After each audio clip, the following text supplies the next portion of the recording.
Okay, so hi, welcome guys. Welcome to the second meeting for the backend. Today we're going to try to create a schema for what we have done, what we did in the previous lecture. So basically we're going to try to create a kind of like the database for, like a diagram for the database for this information that we labeled on the previous meeting. Okay, so do you guys know what a schema is? Oh, hey, Morris.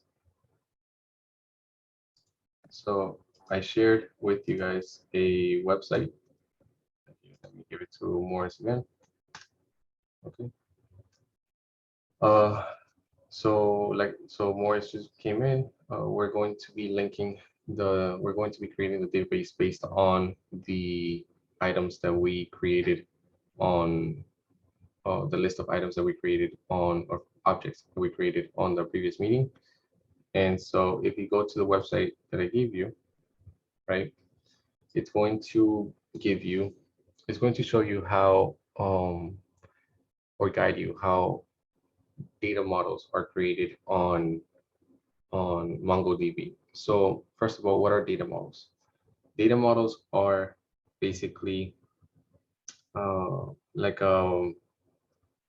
they're like a cookie cutter template, right? That we are going to be using across the 1 second.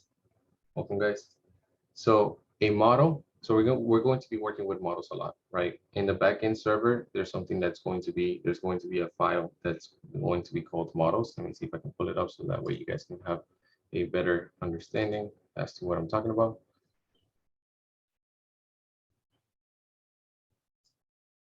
Just 1 second.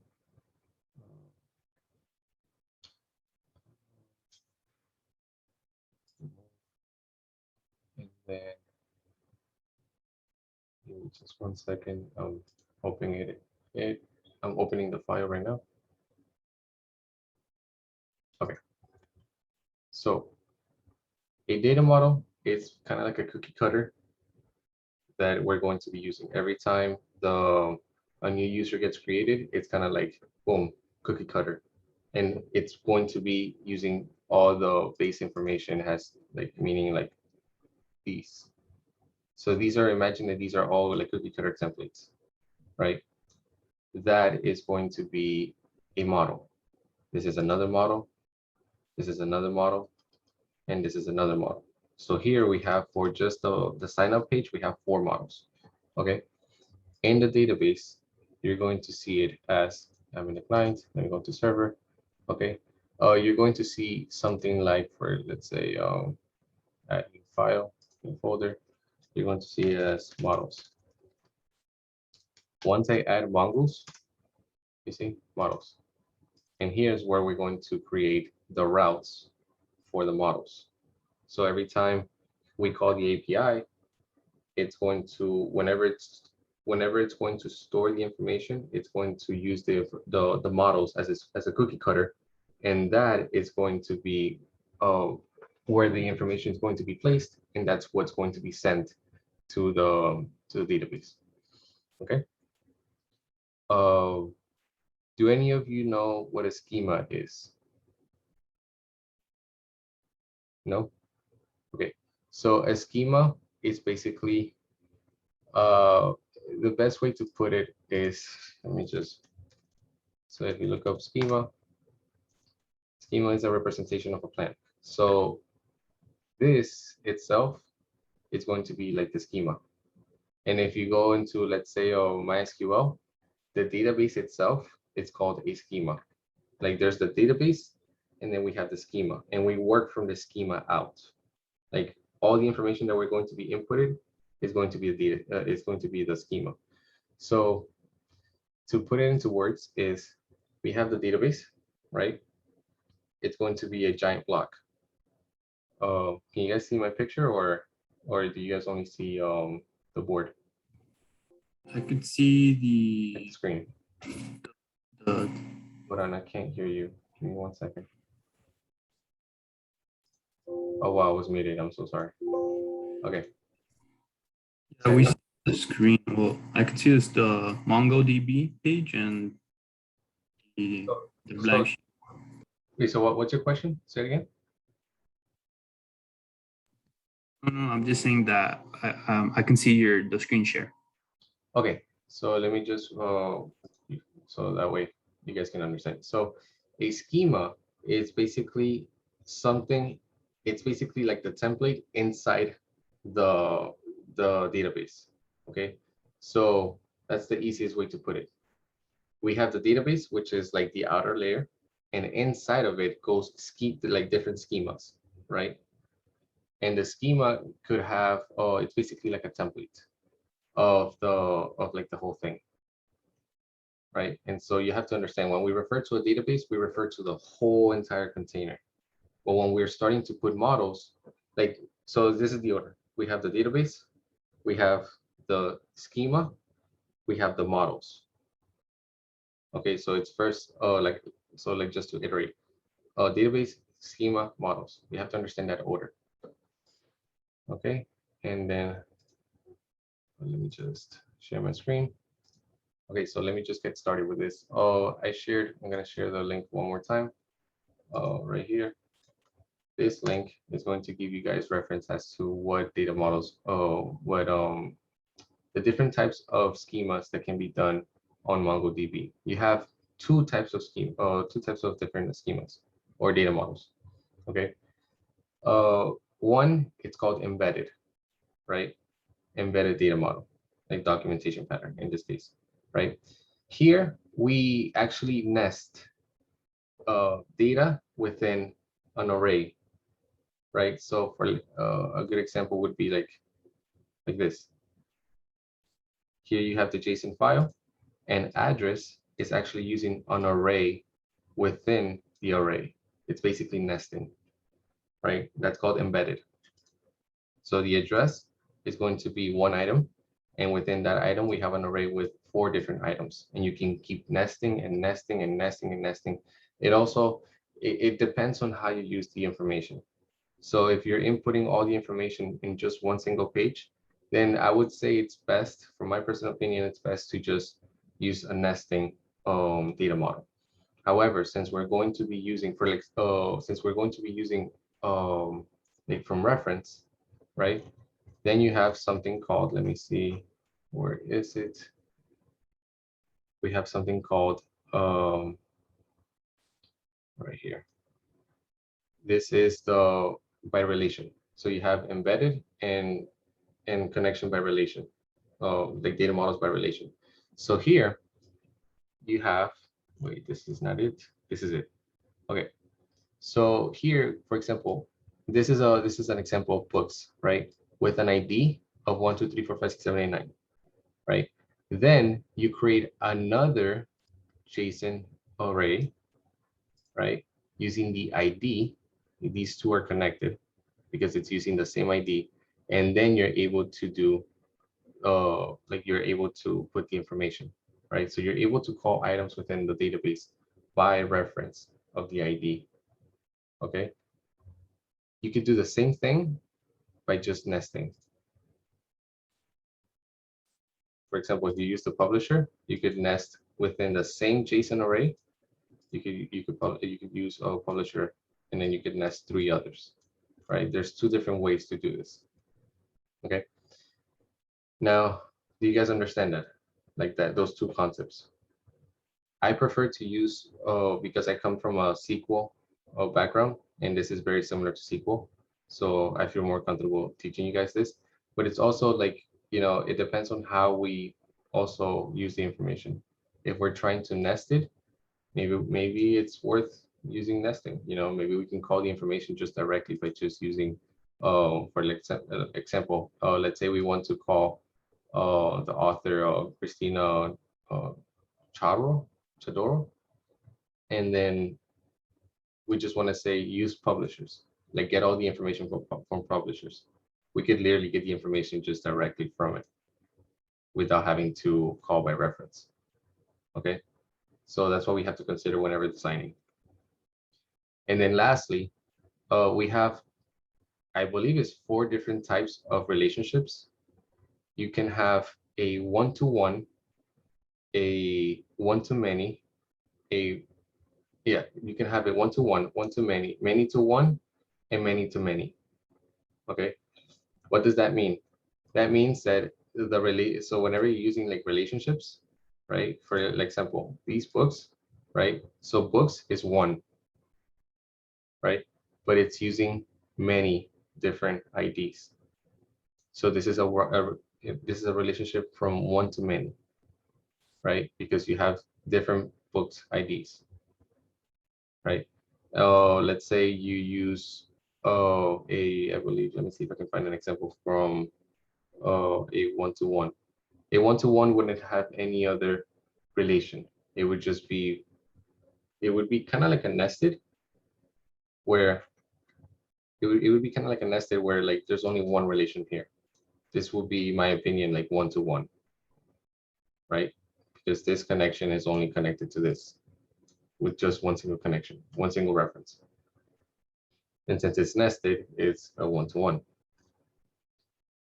Many to many, it could be maybe like location. It could have different locations with different IDs. It could have different books. It could have different, you know what I mean? Like it's very connected. That's like I'm putting it into a very high level.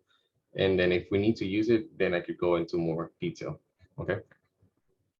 And then it's one-to-one, one-to-many, many-to-one. Many-to-one, it's kind of like you have, let's say, a lot of books that belong to one author, right? And many-to-many, like I said, it's many connections. So it's those 4 relations. Okay, so now let's get to the document. If you guys can, open up the Lucy chart, and let's get to work. Okay, any questions? Anything before starting? For a second, I have to do something. What did I miss?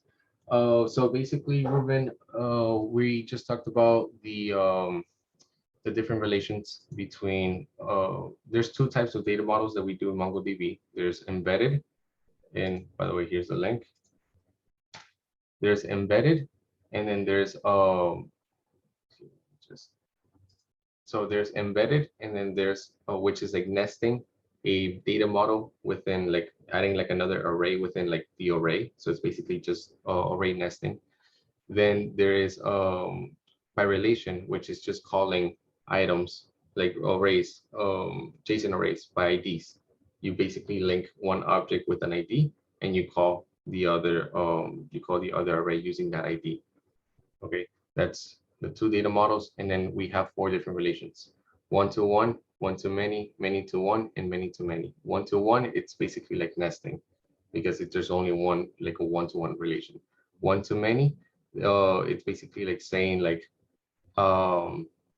my parents have 4 kids, like basically like my dad has 4 kids, like it's just one to many. Many-to-one, it's like saying like 4 books belong to an author. Okay, and then many-to-many, it's many connections. It's like saying like my parents have 4 kids because it's 2, and then they also belong to many connections. Okay, so let's just get started. I want to get through this as much as we can. Okay, so going back to the data model right here, we have were you guys able to find like the Lucy chart? If not, like here's the link. Okay, so you guys can be with me. Okay, perfect. So the way we do this is by using shapes. Let's say linkage data, link data, view all. Yeah, let's see, shapes in use. Oh, flow chart. There's a thing right here that is like specifically for databases. Let's see.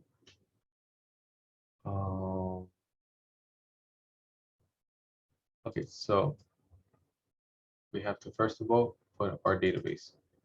Okay, we're going to call it, let's call it PWA DB. Okay. Then Okay, real quick, it's just that like when I try to get into the Lucid chart, it doesn't let me. It tells me like I don't have permission to access the document. send me your email right here in the chat, No, yeah, or here, I'm generating a link that we can all use. Okay, thanks. there you go. Okay.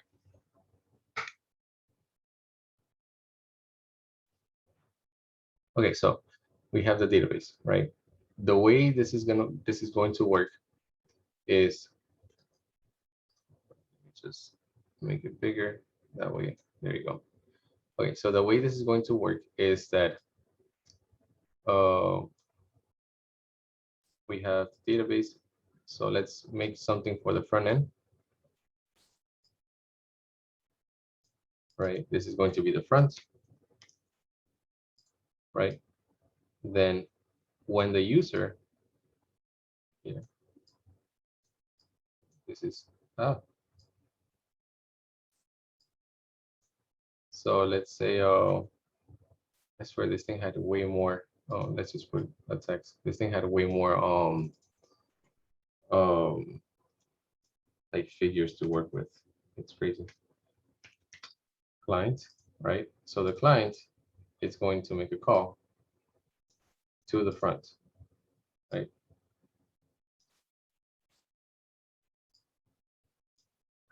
This thing is being painful to work with today. Oh my God. Okay. Okay, you guys get it. The client is going to make a request. It's going to basically push a button, right? Then the front is going to call into the back. This is not it. So hold on. And we make another call.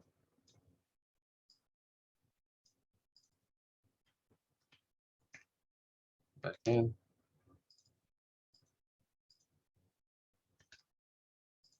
Okay. Basically, it's going to make a request. Okay. Request. And then based on that request, we're going to tap into the backend. The backend is then going to,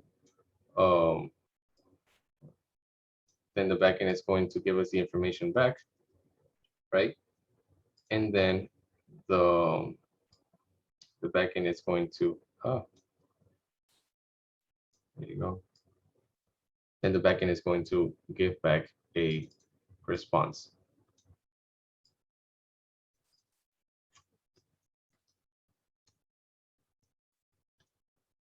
Okay, so this is how it basically works.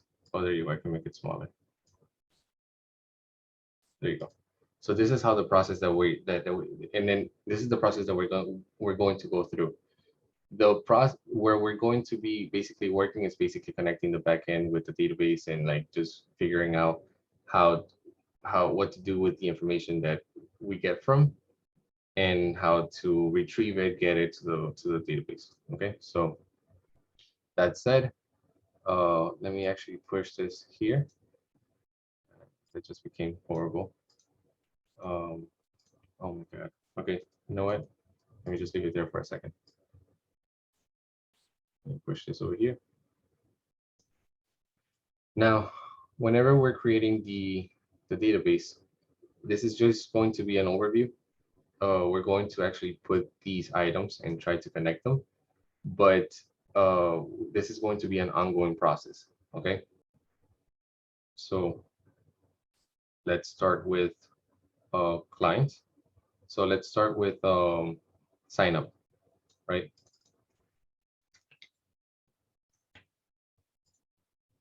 Right, sign up is going to be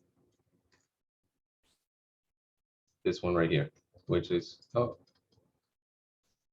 whenever the user clicks sign up, right? This is going to redirect to this model, right? And sign up should have right here, basic information.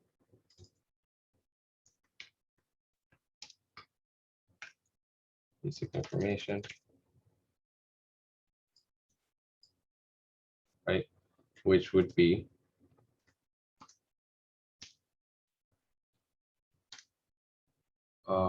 it would be email, which would be a string. It would be username, which would be another string. Password, another string. Okay, do you guys understand why I'm labeling them like as strings, right? Because you can also use like dates. You could also use numbers. Like in SQL, you use integers like int, and then in MongoDB, you use number, like numbers. Okay, and then here's the thing: we're not storing the retype password. The retype password is actually just going to be for the front end as a confirmation. Okay. Then we're going to genre or gender. Sorry. It's going to be another string. Then I believe this is actually wrong. So this is actually ID. And this is going to be, like, let's say 1. Why am I putting it like this? It's because, so every single time that there's a new entry, this number is going to, we want this number to be automatically increased. So if we start at 1, the next entry is going to be 2 automatically. We don't have to put that information, right? And so on, so on, so on. So it will be like auto incremented. So auto increment. Okay. That's how you do it in SQL. I'll find out how you do it on MongoDB, but you guys get the idea. Then height is going to be, if we do it on using numbers, but then the apostrophe is going to get in the way as a string. So let's put it as a string. By the way, do you guys have any questions? Let me know, just like interrupt me and then I'll be able to answer them, okay? So weight doesn't carry any apostrophe or anything. So this is going to be numbers. Okay, activity level. Activity level. We could actually, so with activity level, we could actually play with it. In what sense? We have 3 options, right? We have, well, actually we have 1, 2, 3, 4 options. So we could just basically, depending on what is checked, we can tell the front end to send numbers rather than just the string. So we could put like, oh, losing weight equals to 1, maintaining weight equals to 2, and so on, 3 and 4. Okay, so this would actually save us some time, because then we could say, like, if activity level is 1 later down the line, then we could say like, oh, picture this. You know what I mean? So we could say, yeah, we could say, basically, I think numbers, yeah. Okay. And then age. Oh, yeah. I want to put age first. Age. Oh, this is going to be numbers. And then city, state, and city. It's going to be string. State. It's going to be string. And I believe we can make this Q1. to be string.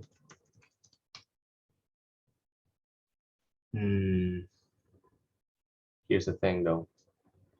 With question 1,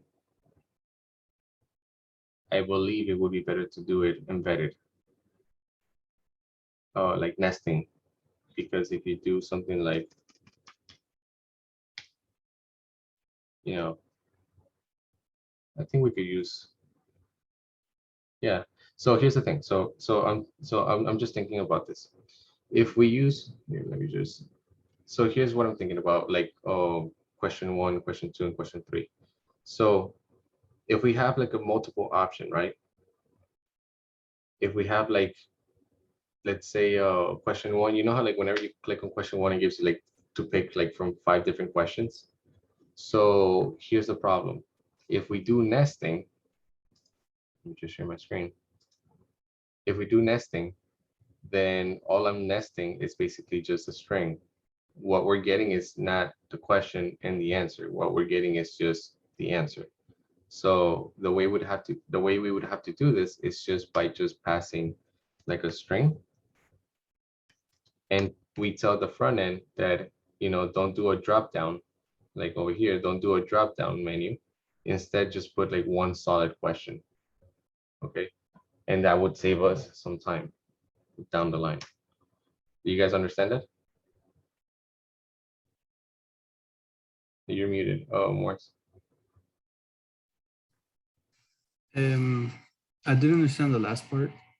Okay, so let me just put it into a basic concept. Okay, so let's say we have, let me pick a different color.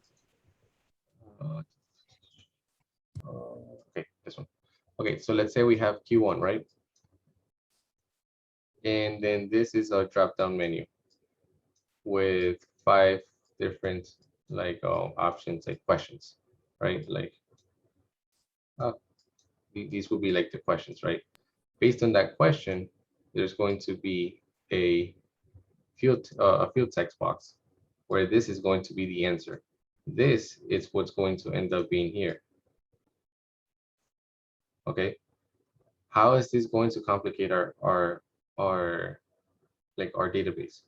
It's going to make it more complicated because we don't know which one of these is going to get picked.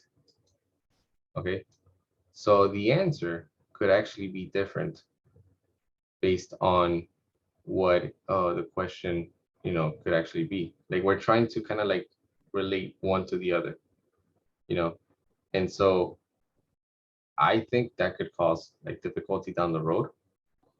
But so in my opinion, you know, I think that it would be best to just do it like this. We just have one question, like question 1, like question 2, and question 3. These questions will always be the same, right? Like just one option, right? But okay, I'm sorry to interrupt, but that's what I'm not so sure. Like, why?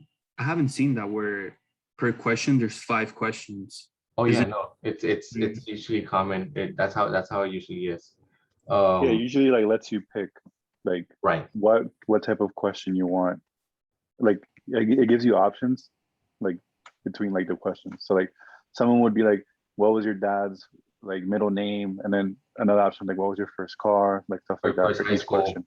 Yeah. Or middle name and so on. There's one way that we could probably work around this, right? It's we could probably do the multiple choice, you know, and we could put that the field text box, whatever value gets put here, it's going to be the value that's going to be in Q1, regardless, right? It doesn't matter what they pick. Like this is just kind of like a placebo effect. You guys get it? It's not really going to be determining whether the question, you know, and when we do the forget password, we're going to be creating, like we're gonna tell the front end to create 3 different field text box, which the same, for example, let's do Q2. So this is going to be Q2 and Q3. Doesn't matter what they pick. The values have to equal the same. You know what I mean? But then we run into the problem, like what if they pick on the wrong order? like the questions, and they put like the actual answers, but they picked the wrong questions, and so then it's not really like they're not really picking. You guys know what I mean? Like there's a lot of problems with this. We could probably figure out, the best practice is to create multiple choice because it increases security. But for now, I would just say let's just pick one static question, and link it that way, because that's always going to be the same answer that's going to be linked to the database. So let me just take this out. There you go. Okay, so Q2, it's going to be a string, and then Q3 is going to be another string.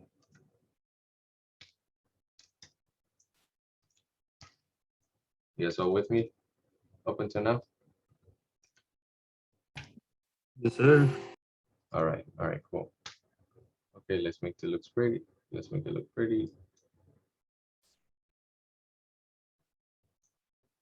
push this all the way to the alignment to the left. Okay, that's how a database looks. Like this is just one schema. They call it clusters. In like this is called, like in MySQL, this is called a data table. In MongoDB, this is called a cluster. Okay, so let me remove this.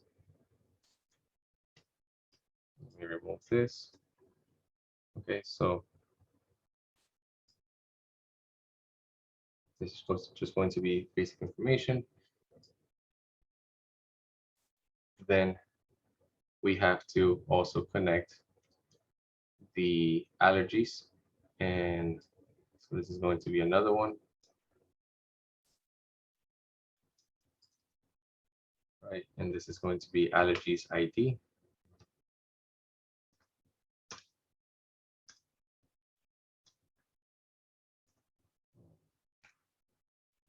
Allergies.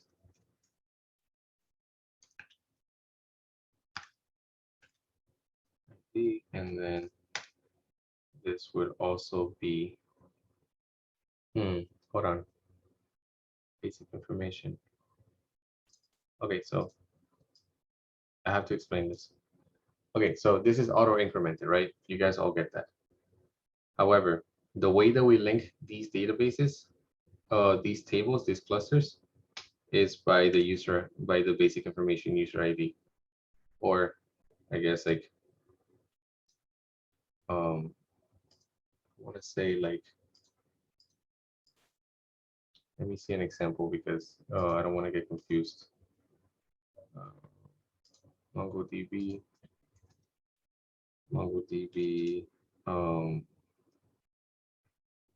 relational database example. Yeah. Okay, so the way it works is we have ID, object ID. Okay, so this would be ID.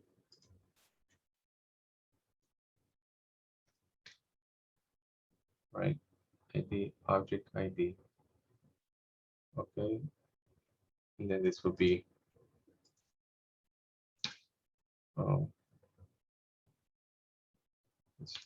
by the way, these are commas. These are not we don't use semicolons.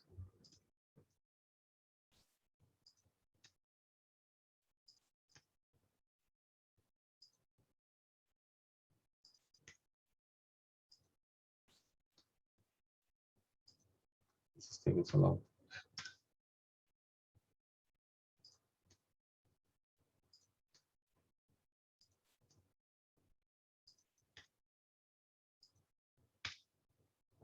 Okay, and this would be that's ID, and this would be basic info. Basic info ID.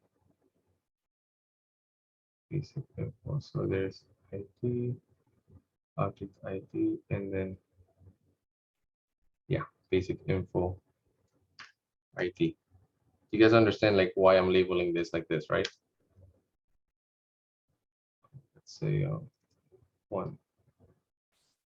Say ID would be like 1, 2, 3, 4, 5. Okay. So the way we would do this is by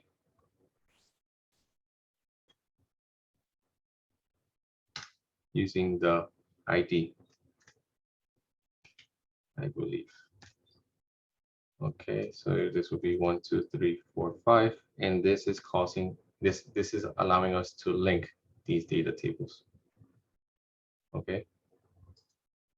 Then allergies ID, let's say it's equal to 1. Just because basic info ID is equal to 1, it doesn't mean that allergies is going to be the same as allergies. Allergies ID 1. They're both separate. That's how you separate one cluster from the other. Okay, but because they have the same ID, they're connected. Okay, so then going back to allergies.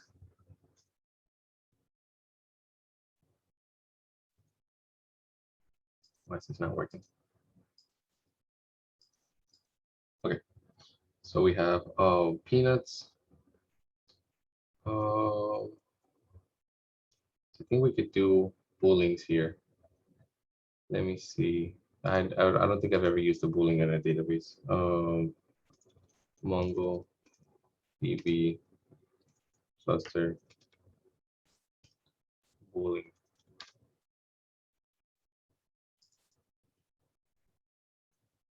Okay, so we have ID, which is a string. Oh, version. We have ID, members, settings. Yeah, we use booling. Okay. So here we have peanuts. Peanuts, it would be booling. Okay, comma. Then we have X booling. It's gonna be a long process, guys. I'm just letting you know. It's a shellfish. Ask Booling. question, meanwhile. If you guys can help me out, like let me share let me see if I can share you guys the document right here. You guys can probably help me out by creating like the other ones, and then I'll like check them out through as I go. But let me actually see the. I have it in one of my emails for, and I'll share the file. That way, you guys can also like. Discord. Okay. Here you go. Oh wait, that's not it. Okay, it's on the back end.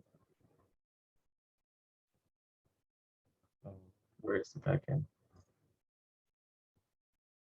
Right.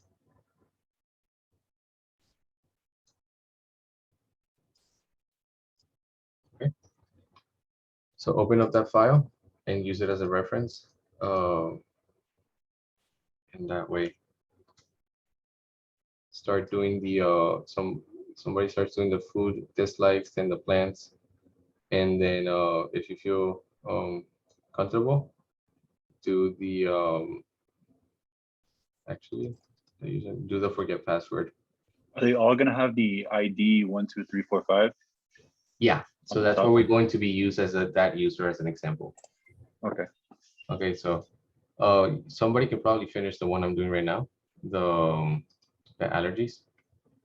And then meanwhile, let me just start looking real quick on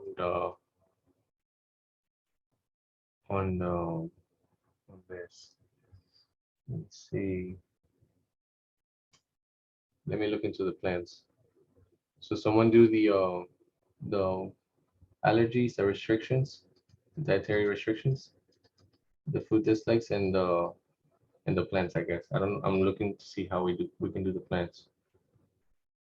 Oh. Yeah, the plants just do the numbers, and like we said, like 1, 2, 3, 4, 5, and 0.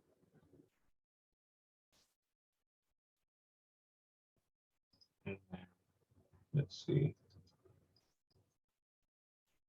This is actually kind of like the only thing that we have to do. because all the information that we're going to be using for now, it's going to be, oh no, and then the post. But most of the information that we're going to be creating is based on this on this like model.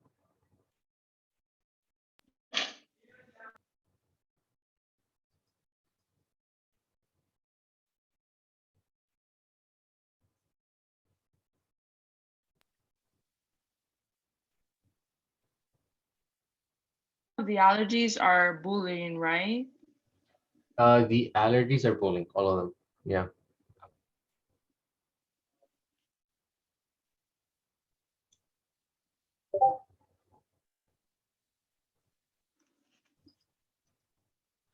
Plan.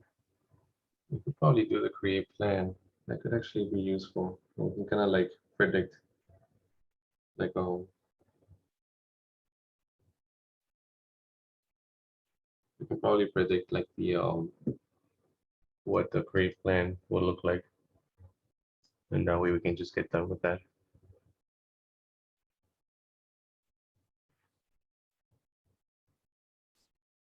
Okay. What else can we do?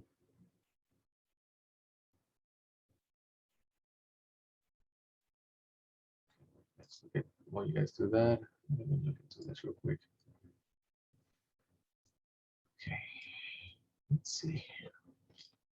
Security question. Okay. 1, 2, 3, 4.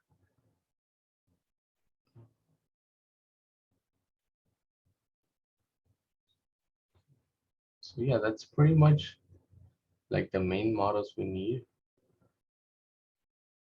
Oh, and we have to create one last one for admin user. For admin users. So, and that's going to be something like, let's see.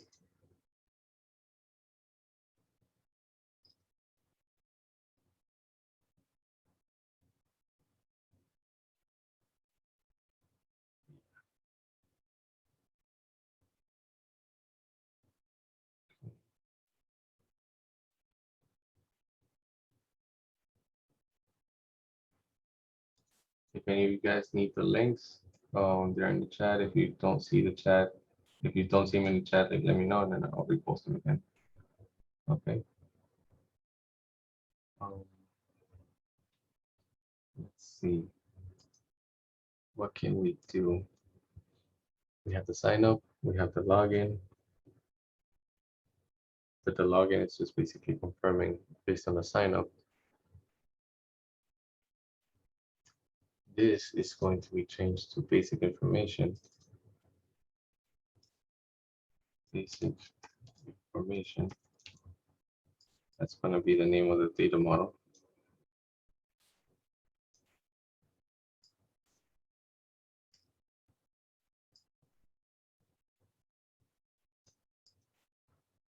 Okay.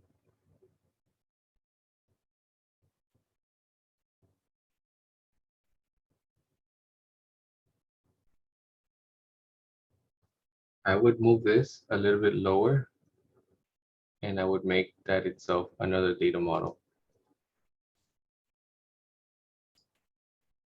This right here. And this would be allergies.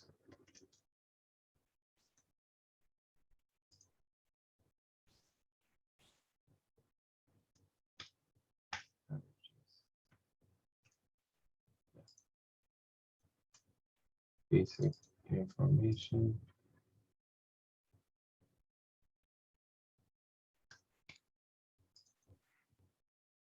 I did the plans. I don't know. What's up? Okay, the plans. Okay, the plans would be plans ID. Perfect. Oh, you forgot a comma right here. Oh yeah, and And no, a comma, yeah, on every single one. I do it. It's okay. Every time I try to write, it's getting deleted, or even when I click enter. The foot dislikes, they're all Boolean as well. No, I know that's what I was going to use, but I'm saying every time I try to write that, it's getting deleted. I'm not sure. How do I get that? The pointer. You gotta click it twice. Click it. So first of all, do okay, and then do wait, what? Oh, wait, no. So delete that real quick. Hold on. Delete that one. Use another one. I'll use this one. Okay, that should work. Perfect. Okay, allergies. Then this is going to be the food dislikes.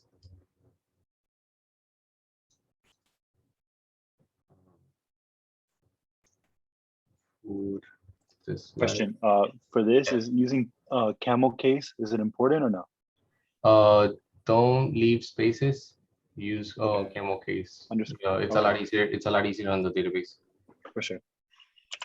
I don't know exactly how Mongo recognizes databases, but it's just best to like, for good practice, we're probably gonna get by with like these names, for the clusters. And since we know like that we're using camel case when doing reference to like that data model, then it's going to be, I believe it's going to be easier for us to just call that model, Yeah, cool.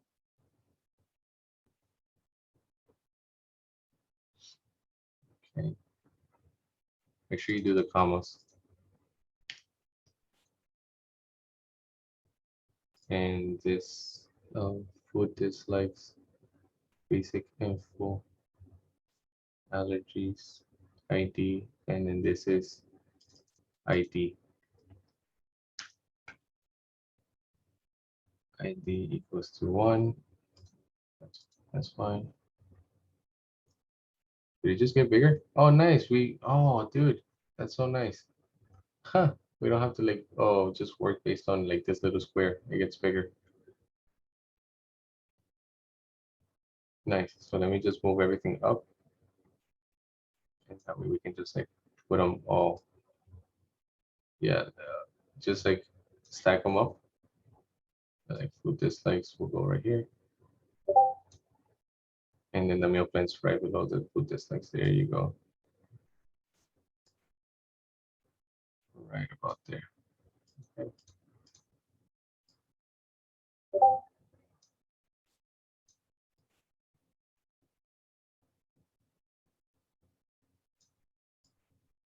Make sure that you align it to the left, because that way it'll be easier to read down the line. There you go.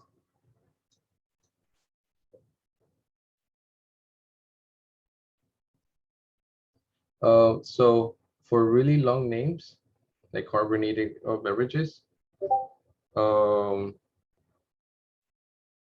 make sure that it's together, the camel case. Yeah, you don't want to leave spaces in between, like the names.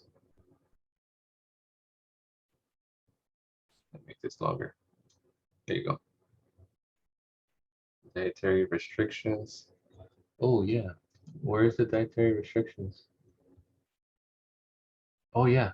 Oh, so the dietary restrictions, I would actually combine them at the like hold on. That's a good that's a good thing to realize. You want to combine them with like the meal plan, or? Well, that's the thing. So you have to think about it this way. So if you make a call, right, and you're adding all the information in one single call, it's better to just do it that way. You know what I mean? But I'm thinking, because if we do 2 calls, then the server might get overwhelmed and might shut down. So if we don't do it like asynchronously. Okay, what that means is Node is a server that is asynchronously, right? It works by basically taking an in call, and basically it doesn't use threads. It only uses one thread. That's what it means. But you can make it asynchronously by just giving it a bunch of like tasks. and it's going to start basically doing one after the other. It's not gonna do like 2 or 3 at the same time. It's going to do like all the tasks like just one in the same order that it received. If you give it too much like to do, then it might get overwhelmed. But in this case, I think it might. I don't think it'll get overwhelmed. I think we can actually get through with it. So just do it separate. I'll explain later what that means.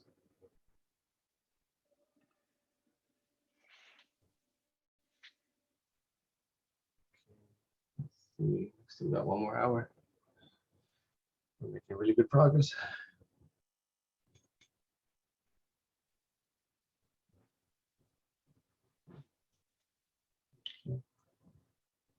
So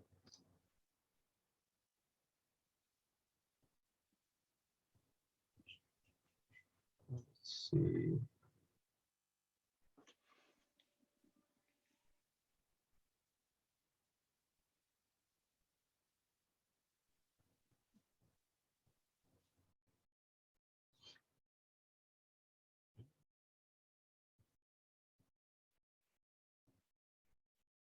Okay, perfect.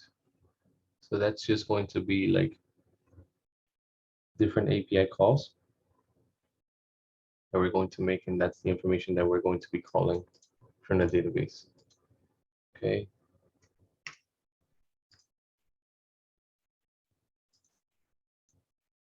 Wait, what did you make it so big? Oh, you're trying to do like embed them? No, that was not my intention. I did not know that this was so big. Here, let me help you. So right there, I think that's fine. So food dislikes, meal plan. Okay, so the meal plan, losing weight. I see what you're doing, but we already have the consistency with the camel casing. So like, let's just do losing weight.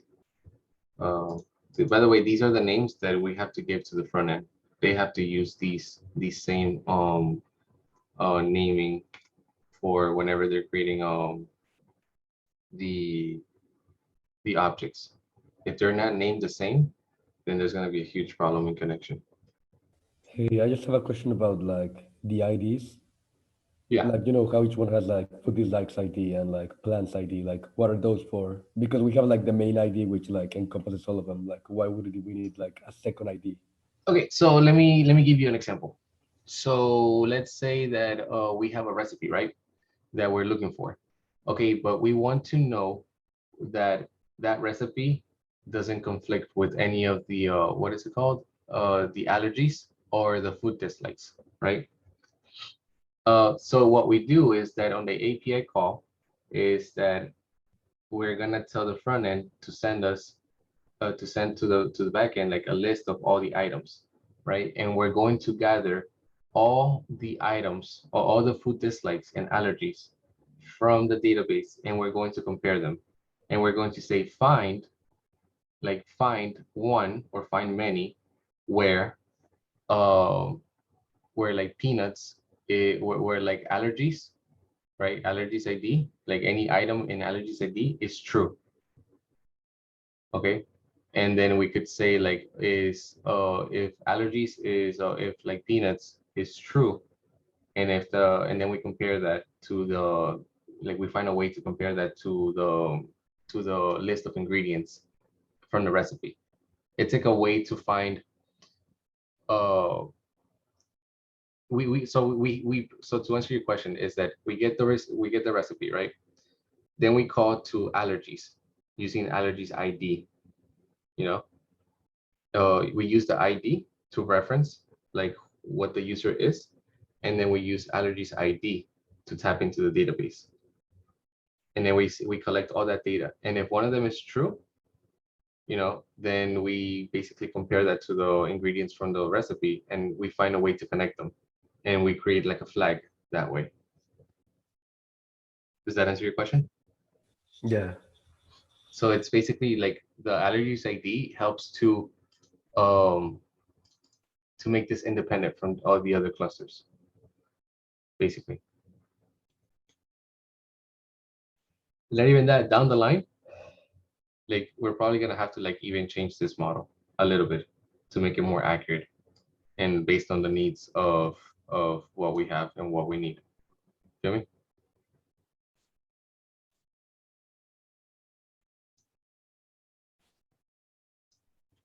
Okay, so meal plan, dietary restrictions. Oh, nice. So code text, forgot ID 1. Okay. Text code. No, remember that we're using for the forgot password, we're using the let me move this up. Remember that we're using the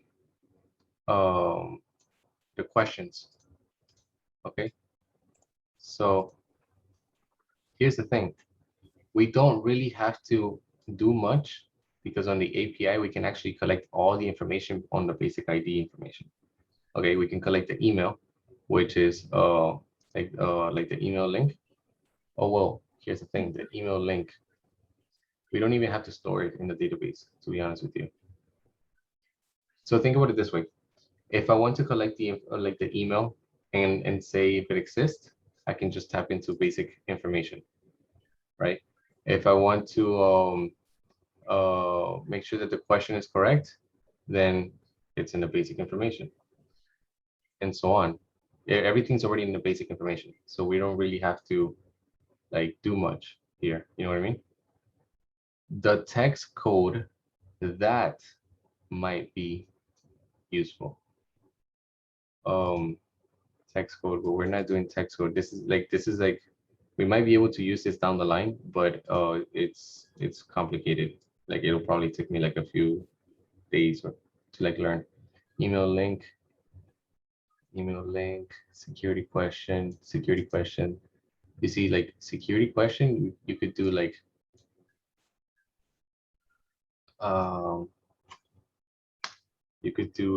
here, let me actually show you. Let me see, where is it? Where's the link? Right here. You could do something like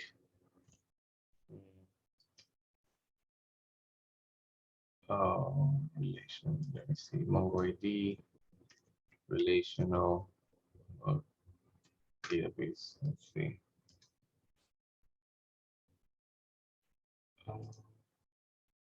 Something like this. Let me see. Okay, so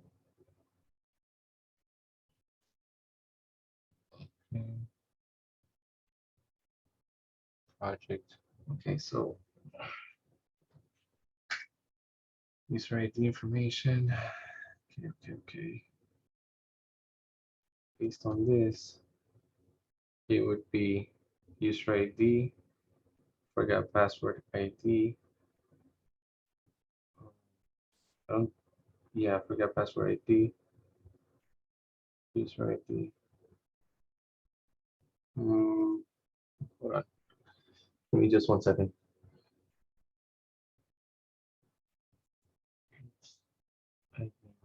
Role, string name, user ID, group, row. Okay. Let's see. NoSQL concepts is different from relational. Yeah, that's how MySQL concept. Don't pay attention to that. Let's see. That is also MySQL. Mongodb, NoSQL.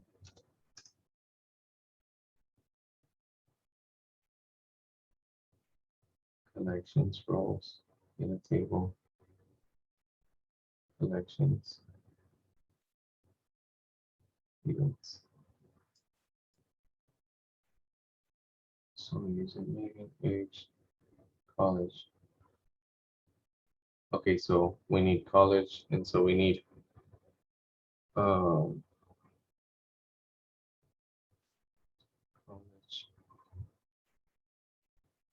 Give me 1 second. Sorry guys. It's just like these concepts are like hard to come by sometimes.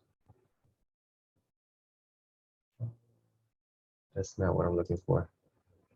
I'm looking for something like this, 1-to-1, one-to-many.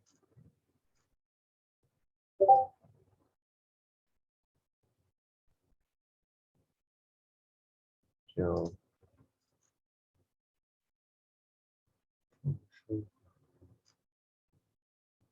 language. Okay, so this is what we're kind of like looking for. Okay, so we want, for example, we have books, right?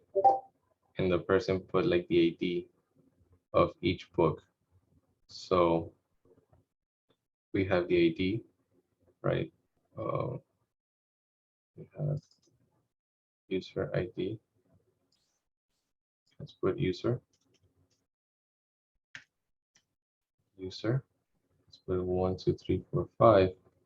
Then this would be user ID, right?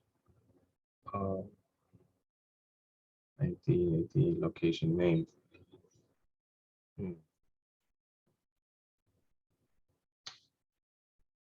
Be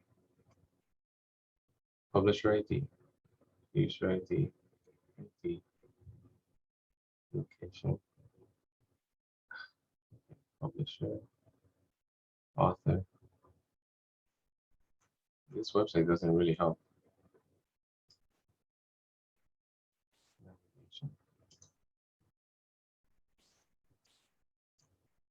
Okay.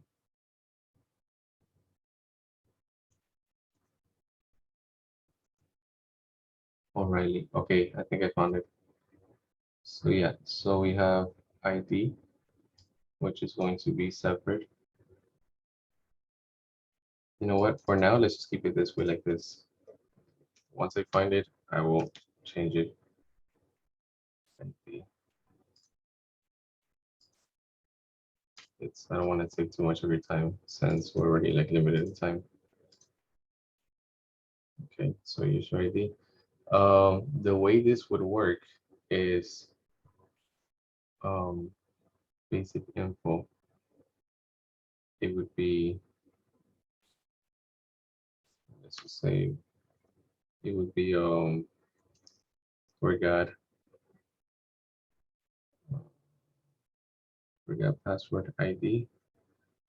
So forgot password question 1, right? Forgot password question 1, and then this would be where is the ID? Okay, this would be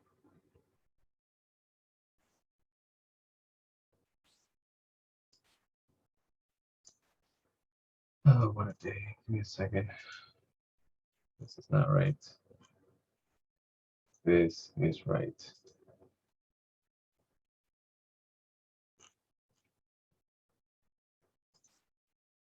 Okay. I can't see that. Type. Benefits. ID.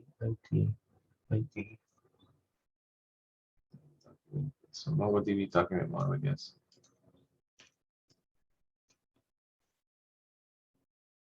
If you guys can, look for MongoDB document model and try to compare it to this one and like see if you guys can figure out like where I'm going wrong. I haven't done this in a few years. So MongoDB document model, okay. Do like document model example.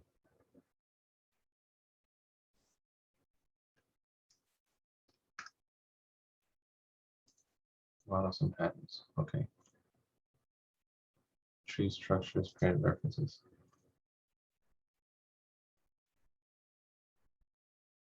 That's already. MongoDB, yeah, no.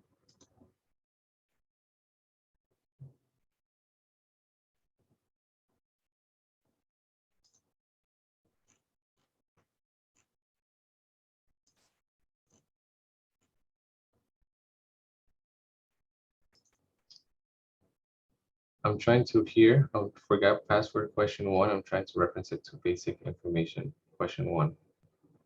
So we could technically just tap into basic information, honestly, but there's a way to connect them without having to do just like directly tap into basic information. Okay.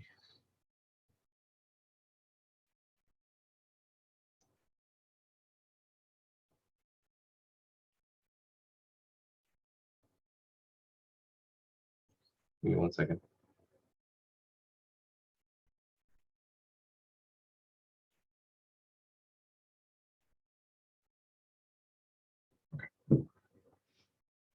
Were you guys able to find anything?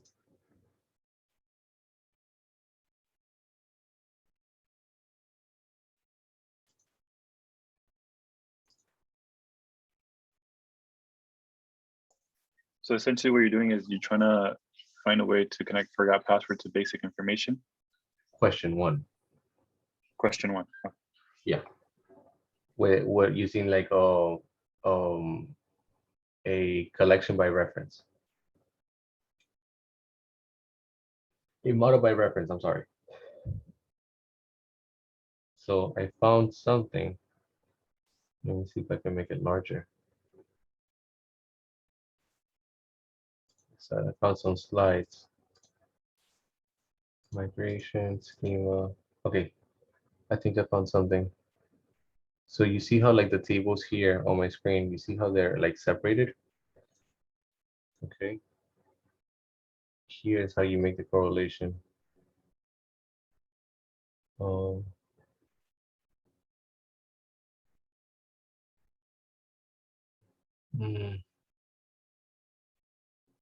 That's the thing. I don't think we need it. I don't think we need oh well, what? Okay.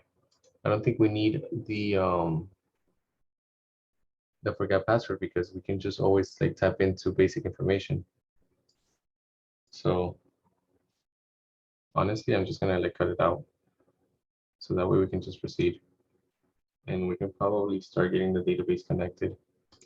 That way we can just like skip that step. We still have like less than 1 hour, but I think we can get it done.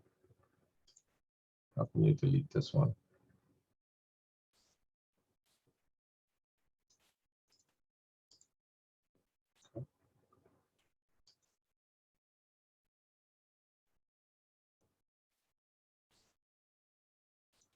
There you go.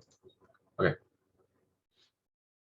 So now let's go to Mongodb Atlas. Were you guys able to watch like the video, right? That I sent you?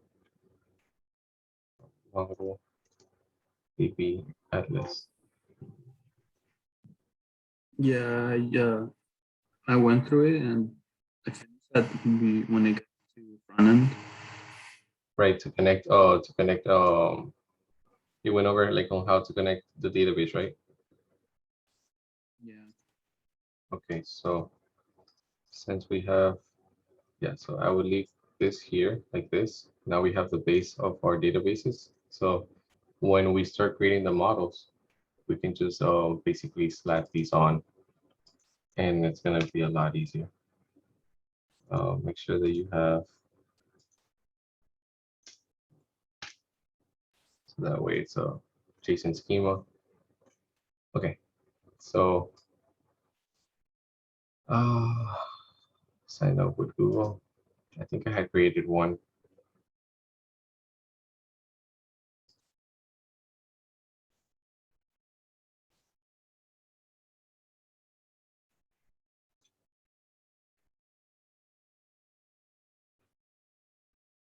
And then let me open up the project on the other end.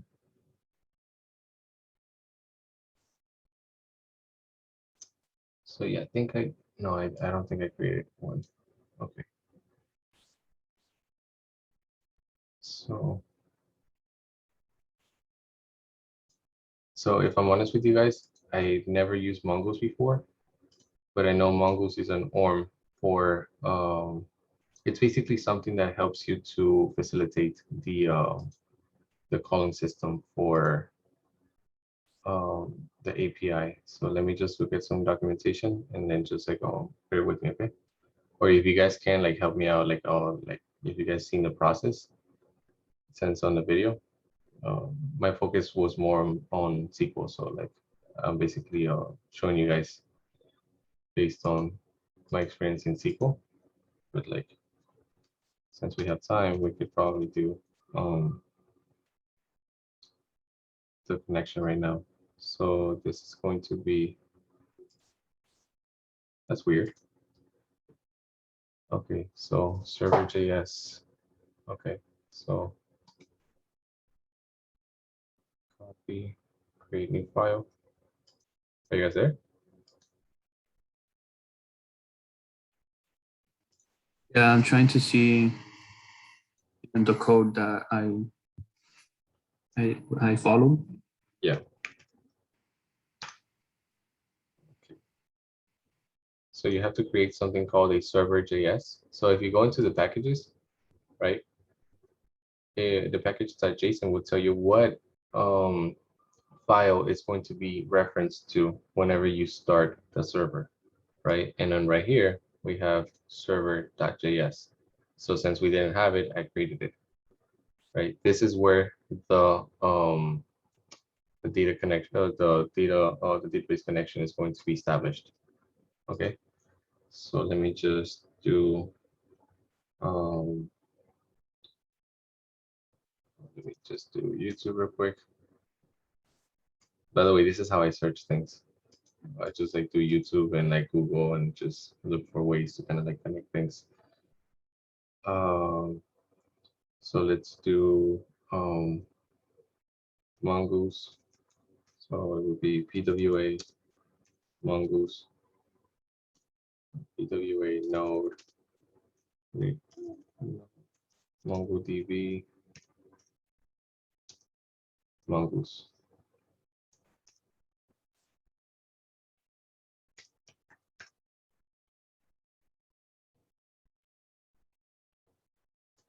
Mongo tutorial, primary key and unique key. Oh, perfect. This is kind of like what we need for like next week.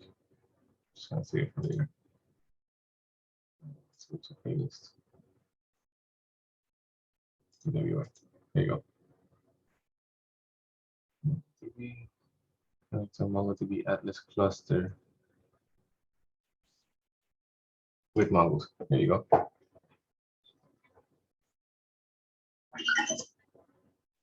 Okay. So then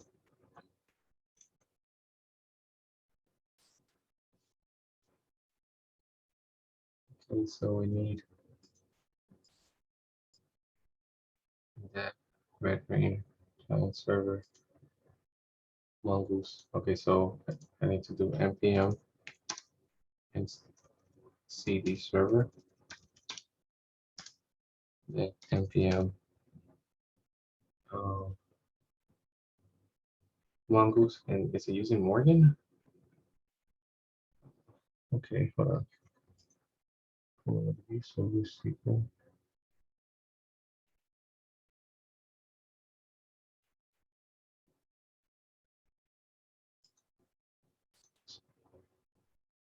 So okay, so this is kind of like what we need. So we need, do we have already Express?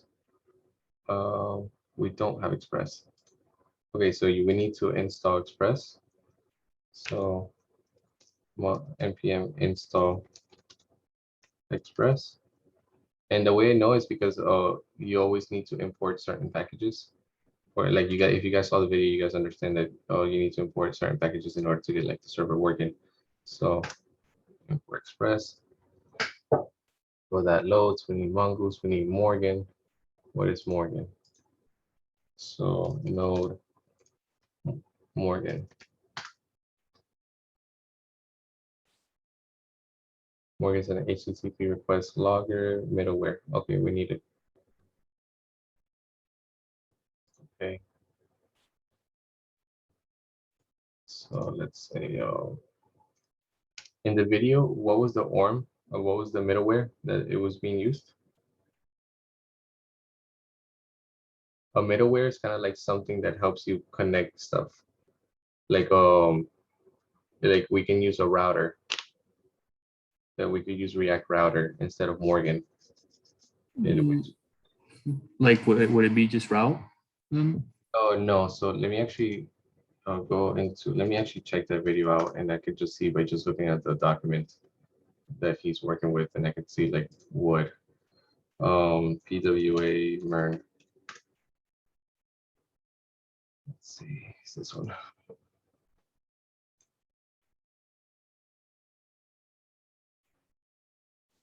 Okay, so we need to connect the database using that. Okay, so oh, he's using Yarn. Okay, right here. He's using course. Okay, so we need course.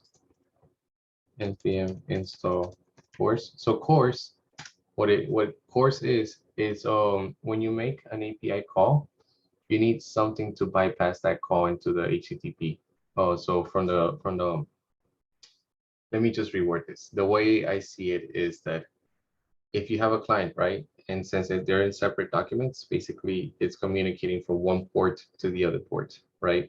If your firewall is up, then it's going to block this connection from happening. Course, what it does is basically just helps to mediate that connection and allows it to bypass everything. Okay, so we need course for sure. So let's do const express require express. Okay, and then const course require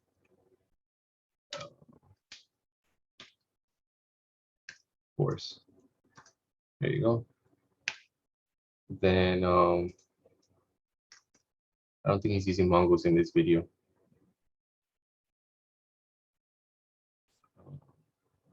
So we might have to like we're just trying to get the database set up. Oh yeah, he's using Mongoose. Nice. Okay. Let's see. So the way you do it is .m. Oh wow, this is a pretty good video. They even show you guys how to do a .m. Nice. A .m is a file that is basically unique to your, like you could have the whole entire project, but if you don't have a copy of like the .m, or you have like the accurate information of the .m, like .env file, the database won't connect no matter how much you try.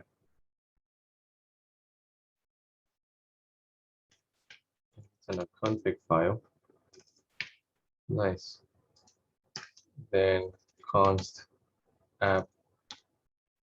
Do you guys have any questions of what I'm doing and how or what works? Because this will be the perfect time, to be honest. Do we need to be following the code that you're writing? Do we need to? So not really, because I'm going to be pushing this to the GitHub, and when you guys start working, you guys will be starting to working. You guys will be working on branches. Okay, and so this like I'm going to basically push it because just to have everything set up. Once we have everything set up, whatever you guys do it on a branch, but the database is going to be already connected. Okay. But it's important to like ask questions. Like if you don't know what any of this is or like how it works, like this would be like the perfect time to ask, you know. One more concern. So basically, I'm new to JavaScript and Node.js and Mongo. So my question would be, what's the best route to take? Like, should I just learn like a quick tutorial, like the syntax of JavaScript before I jump into like learning? Honestly, by following these videos, like a free code camp is amazing when it comes to like writing like when it comes, like for example, this video that I gave you, I just realized that it's amazing because it just covered a lot of the information that we needed. You know what I mean? This is just like a base configuration. Once we start getting into more detail, that's when like coding starts getting harder. And because we need to do certain things that maybe there's no video for, or maybe like, you know, somebody else did different. And so we have to understand how it works. in our end in what we're trying to accomplish in order to kind of like take little bits of like code, you know, and kind of like plug it into our thing. And eventually that's how we get it to work, you know. Let's do 3,000 instead of 5,000. 3,001 actually. So React, the main port for React usually is 3,000. We don't want to be the same port, right? And then also, in order to actually change that, we could actually say const port equals to 3,001. This is just for cleaner code. And here you say just port. Okay.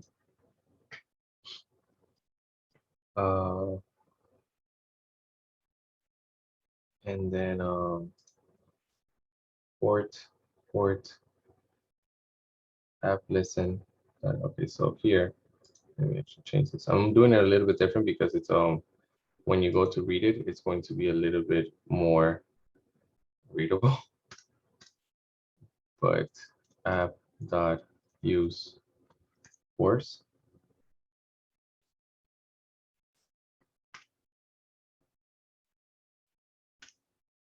What about you, Ruben, Janelle, Ian, and Angela?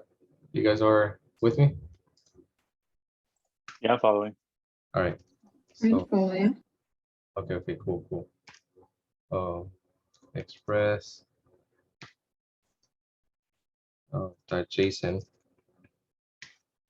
That means that we want so Express, it's kind of like the mail sender, you know, that it's helping. We have Node, which is like the post office, and we have Express, which is like the sender. You know what I mean? So we want the sender to always send documents in the format of JSON files. And so that's why we do app use express.json. And now here is where we would connect this is where we would verify the connection, right? And so we say app.listen and we change this into port right here, right? And so we say port and then right, and then we make a function and we say console.log server, and so server is listening on port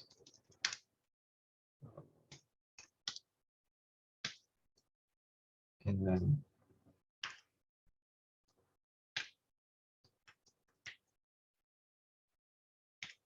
okay, and that should be scores. Okay. There you go. That works. So what's happening here is that when we run the server is going to say, okay, so we're going to run every single call on port 3001, right? And if the server works, it's going to tell you, okay, the server is running on port, whatever port is running. And the one that we set is 3001. Okay. And then over here, you're going to get this message. Servers listening to port 3001. If it's working. If it's not working, you would not get that message. So that's kind of like a quick thinking, like, okay, it's not working, what's going on, you know? Okay, so that from one end. So let's keep going. Let's see what else he's putting. Okay, so he added Mongoose. Okay, so npm install Mongoose.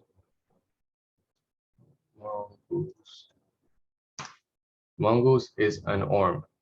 And like I said, an ORM is basically something that facilitates the calls. So you have the sender, right? And so for the sender to be quicker, like the postman, right? The postman to make the call quicker, he uses a truck. Basically, Mongoose is the truck.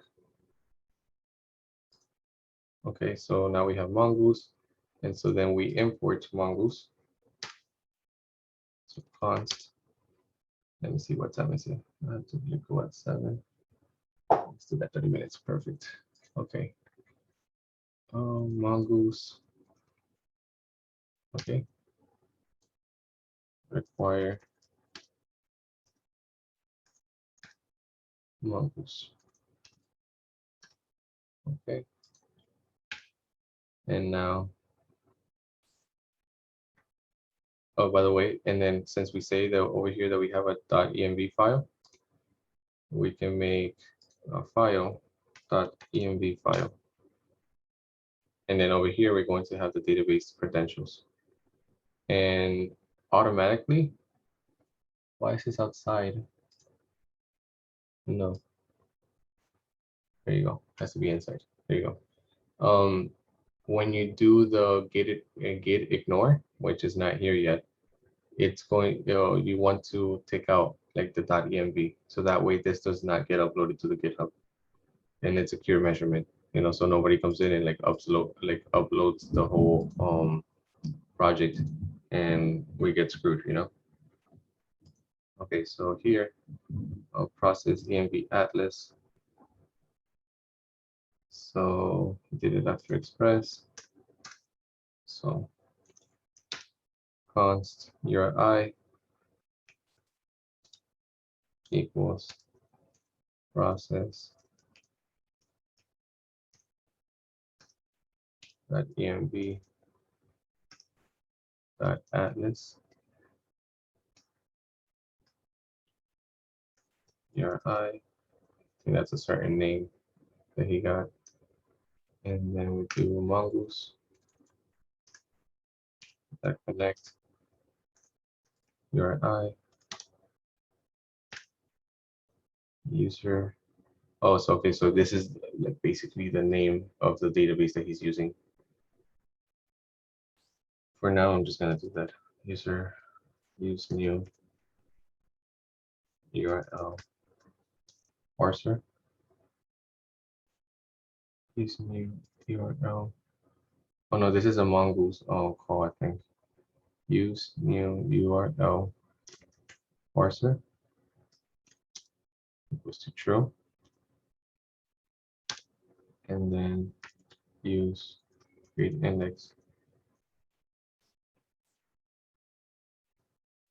equals to true. Okay. And then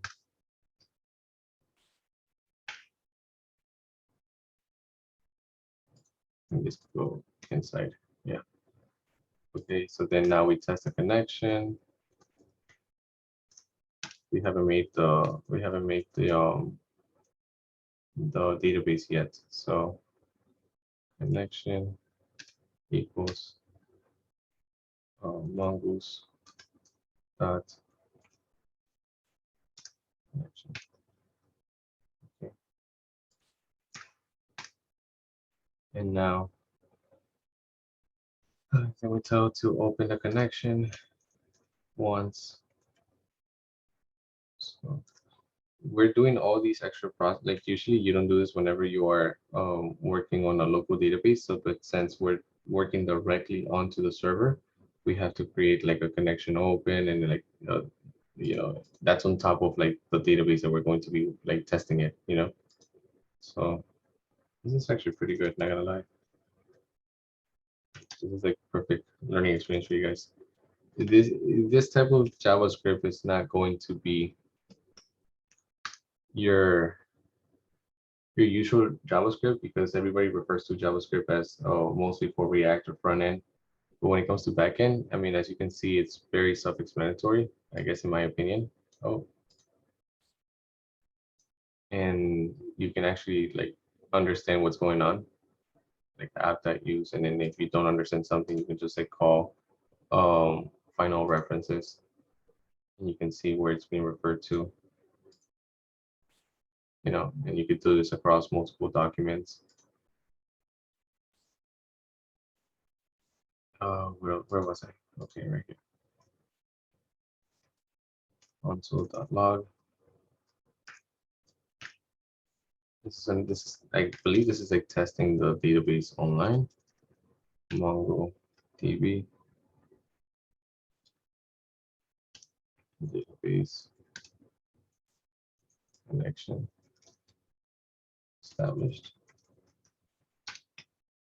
successfully.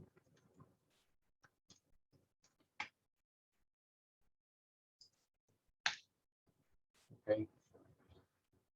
So after this, and add this URI. It's okay, looking good so far.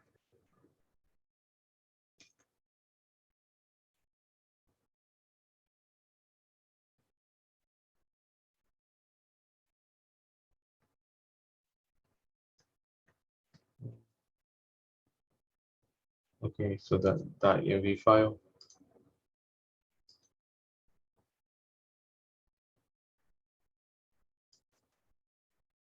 Let's speed this up. I think it'll be worth creating the connection right here before that. So did you guys do, I think one of you guys tried to create like the connection. It's I think it's build a database, right? Just like directly. And And the shared. yeah, sure. And then what were they using? AWS or Google Cloud or Azure? They used AWS, if I'm not mistaken. Like it was just default. Everything, they didn't even like touch that.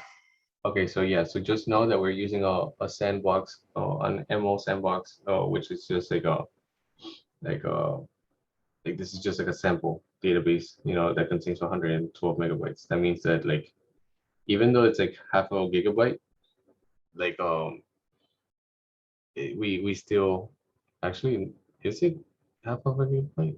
Well, I think so. We can still run out of this space. Okay, so and then MongoDB turn on backup. We don't need a backup. And cluster name. What did they name it in the video? And leave it as that. Cluster. Let's name it PWA. PWA DB. You know. Cluster. Okay, so let's see. So Also, I see that they used Google Cloud instead of the AWS. okay, that's good to know. Okay, Central, Google Cloud. Okay. By the way, whenever you make your resume, whenever you add this to your resume, make sure you put connected to MongoDB Atlas server using Google Cloud services as a cloud provider. Like that's big.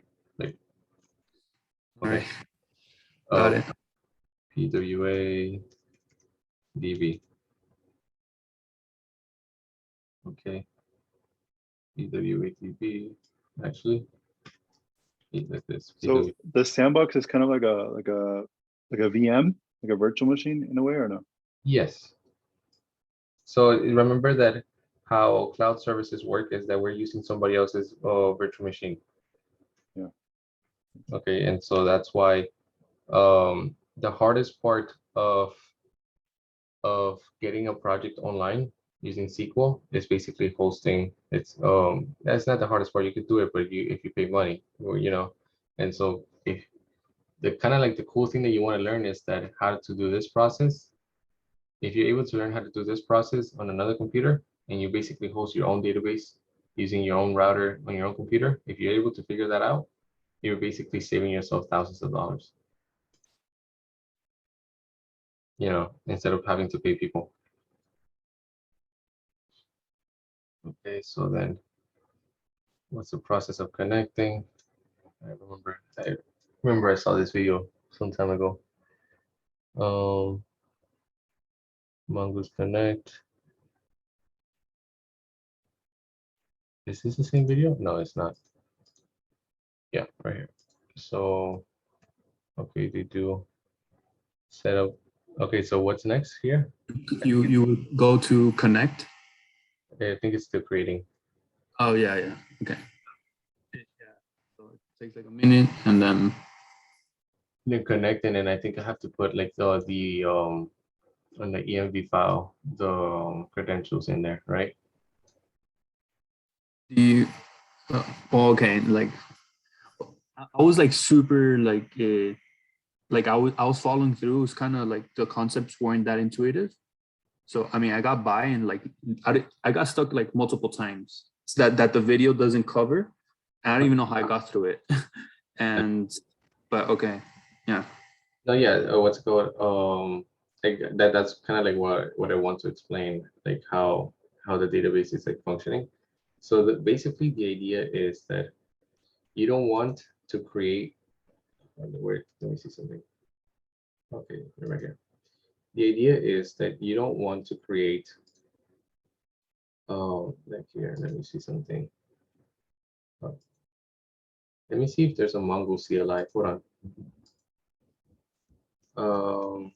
npm Mongoose CLI. Oh, this is going to save us so much work. Yarn. Oh, but it's yarn. Oof. There are two ways to installing using this package. Oh, but it's yarn. I don't want it. Okay. Here. And let me try something. npm. This is something I learned. It might work with. I think it works across all forms. You do Mongoose CLI. Oh, what? Npm to display list of options. That's what? You don't want to do yarn. We're working with npx. With npm. Oh wait, this is what I'm trying to do. npx mongoose CLI init, and so npm install mongoose. If we're able to like do that, then it'll be so much quicker. So we don't have to create any of these files. Mongoose CLI, yeah. No, Mongoose CLI.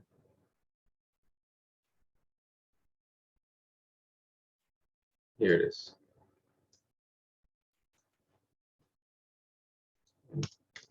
So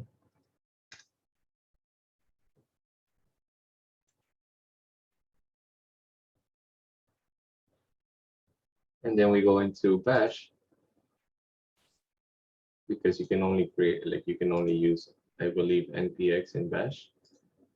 And then we do cd server. Right, so now we're in the server and we initialize the Mongoose CLI, and magic should happen. It works. Let's go.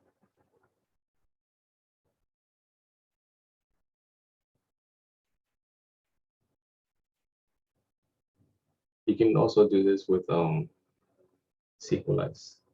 There you go. And you see how like these files popped up. Okay, so we have the seeders, we have the migrations, config file, and then you see. So here, when we're in development, we just have to add like the file details here, like the database details here, and it'll connect automatically to like the database. And we kind of don't need the env file, but it's good to have the env file. Okay. That is nice. You guys just learned something really cool. That it's going like I could probably help you like understand better what I did, but it helps a lot. Like for setup, you know, if you're using an ORM that is either SQLize or Mongoose, SQLize for SQL, Mongoose for MongoDB. you can basically find a way to initialize it using the CLI, right, file, like from that ORM, and it'll create all this, it'll set up your server for you, like all these files. And then you have the index right here, which is whenever you create a models, it's basically going to go through this file first, and then you're able to actually call the models and get it to work. It's you guys will see how like this will make your life a lot easier.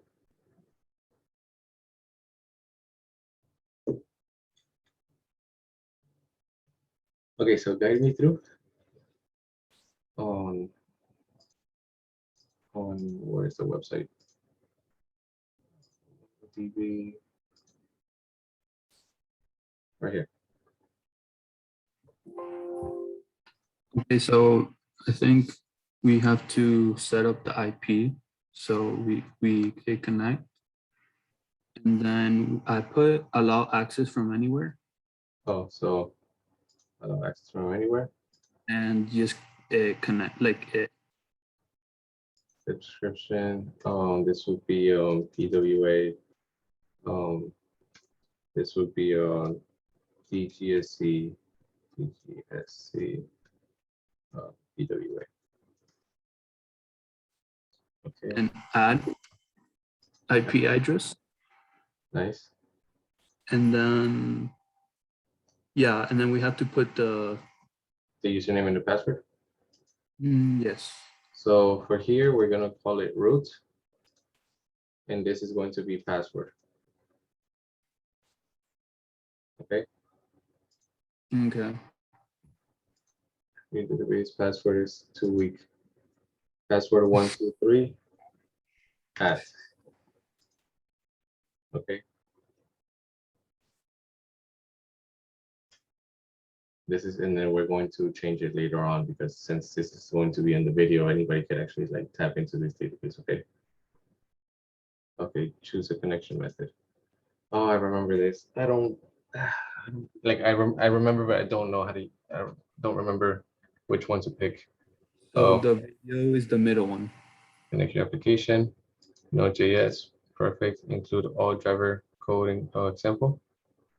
Okay, and then here, well, I don't remember if I did click that box, but I copied that URL, I guess it's called, and then we paste that in the .envelope file. In somehow. the .env. Yes, Okay. but we need to equal it to something, which I forgot. Like, let me check the code really fast. Yeah, we have to change the password to be like our password. So I believe it's one. Yeah, two. for sure. Yeah. Yeah, and we need to take off the angle brackets as well, and everything we need to equal it to Atlas URI. That's what we're equaling it to. Okay. So include all drivers. So replace password with the password for the root user. Replace my database with the name of the database. That connection will be by default. I believe that is PWA DB, right? So I left it as is, but I'm not sure if that's maybe you didn't. But what you changed PWA was the name of the cluster, no? Yeah, it was a cluster one. Yeah. So I mean, just I guess I would leave it like that, and if there's an error, we know where it's at. Let me see if I left it like that, though. I think this is. I left it like that, but I didn't change the cluster name. That's the thing. Okay, so your cluster name, what is it called? My first database? It's cluster 0, but then that thing is called my first database. Yes. What? Okay. And this part, like, yeah, it was super confusing. So I left it as is. The only thing I changed was the password. I think it has to be Peter. Yeah. So just, I think it's Peter, because it's a connect to the database. You know what I mean? It's okay. So I'm just gonna copy this and keep it in a file just in case. By the way, you're never supposed to give like this information. By the way, like so we might have to like delete this and like do one on our own. You know, this is just for example purposes, but like once I put this video up, like we have to change this information. Let me just open a text file.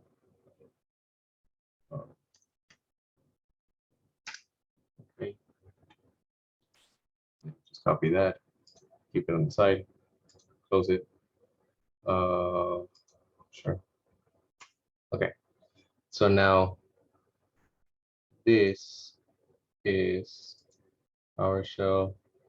Let me actually test the database to see if it's running. So we do npm run. So we can do npm start, and it's using nodemon. Nodemon is basically something that like keeps the server running like constantly, you know. And so basically any change that I make, it's going to restart the server. So that way I can actually test it. Like, and once it connects, I can actually see. Okay, so we need a lot of things. So what am I missing? Let me go back to the video. Hold on. Okay, so we need to establish a connection now.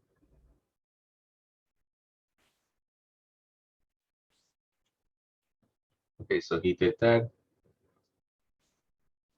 Connect.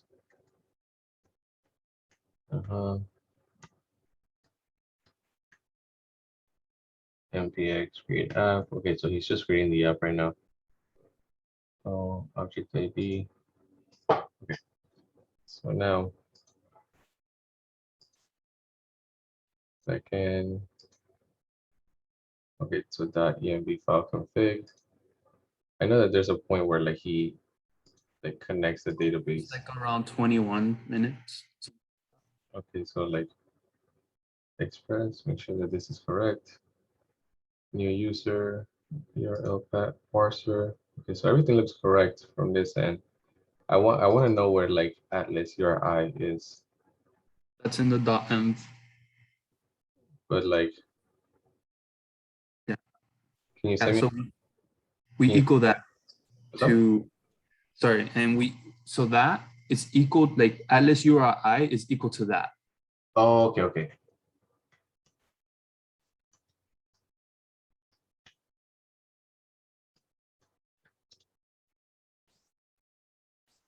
Like that, right?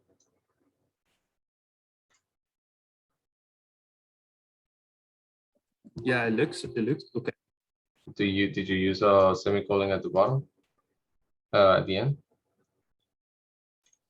At the end, no. Okay, so he's already connecting a, hold on, successfully. So he created the Atlas. That means that he already added the, he's creating a model right here. So I need to know, okay, there you go. So Atlas URI, mean 1, 2, 3. Okay, so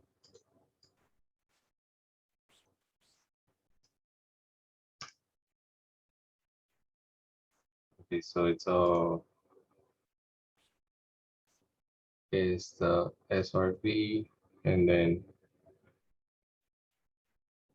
wait, what? Look at the cluster 0. He that's where you change the name. So I don't know if. Let me see something. Hold on. Let me just go back just a little bit. Okay, I need to see. There you go, right here. So he's changing cluster 0. Okay, so he changed the password to be the password. It showed me something. Oh, I think that's gonna be a problem. So, all right, I think that is correct, but we're gonna be all using it, so we want it to be universal. Okay. that might be a problem, like 2 ats.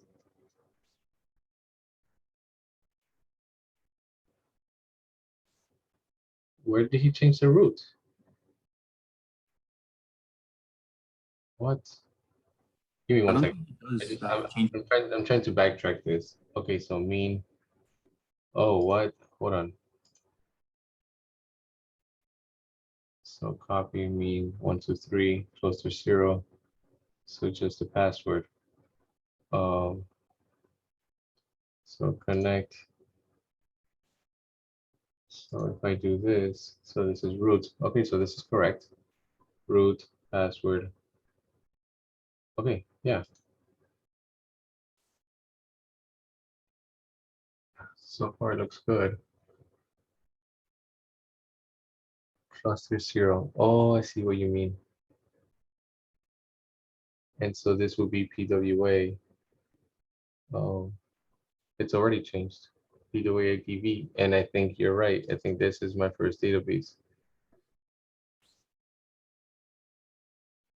Yeah. Let's see. Wait for file changes. And so let's restart the file by just gotta change anything in the this restarts.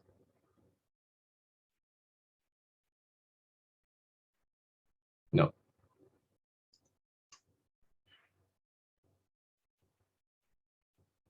We're doing something wrong here.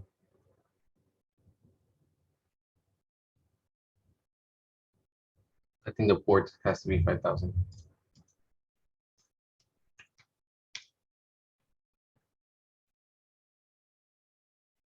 No.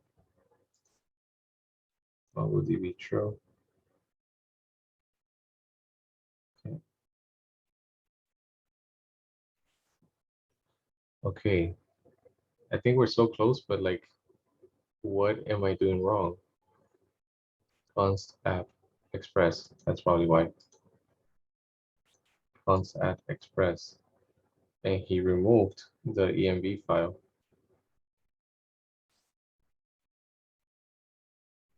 Oh, I think I remembered what it was. It's we need to throw, there needs to be like a, let me see. You see where you have connection.once Mm-hmm. on line 18, I think. Okay, so before that, on the mongoose.connect, we need to do a try catch error. So this is something I figured out from like Google Stack Exchange or something. And it's not part of the video. So I don't know if it's like, but it worked after. I see what you're trying to say, because right here, requires stack server. Why is it server? Oh, server.js. Okay. Code not found. Okay, so over here we can actually see the kind of like the error. So internal module JS. So you can kind of like fix this a little bit if you do like there's a chance you can fix this if you do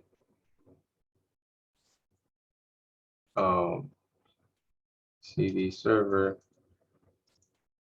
A lot of times when you add a lot of dependencies, npm install, you have to like install them again. That's one way to fix things. Then if you go to node and you change a few things and then restart the server. Let's see. No. Okay, so I'm doing something wrong here. Running on port, app.listen, connection. I think it's because app.listen.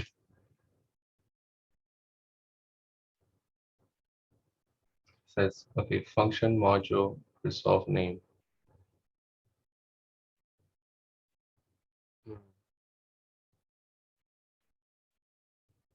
Hold on. I remember he did something that I think I'm doing wrong.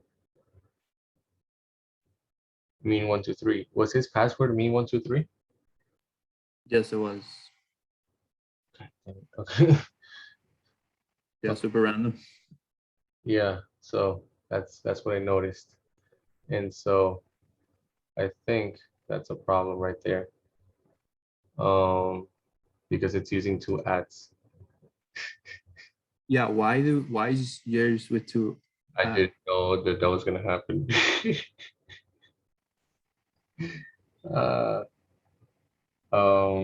Maybe if we do like maybe no. So let's change this back. Am I spelling file URI Atlas URI wrong? Atlas. Oh, I think I did. Atlas underscore URI. No, that's correct. Any of you guys on the other end, have you guys like found like something? Like by looking at the video, I guess, and comparing to this. I'm gonna post the code that I did that fixed it and allowed me to continue. And Okay. I'll put in the chat so you can take a look. I can probably go 10 more minutes and then but then I really have to go. Oh, let's see. Password replace my first database with the name of the database. The connection will be used by default. Ensure any option is okay, let me see something. Let's see the name of his database. Cluster 0. DB cluster 0. It's mongodb.net, and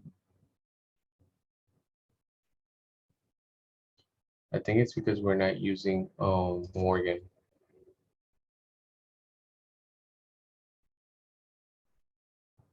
Interesting. But just to test the API, we don't like to test the server. We don't need Morgan, I guess. 1, 2, 3.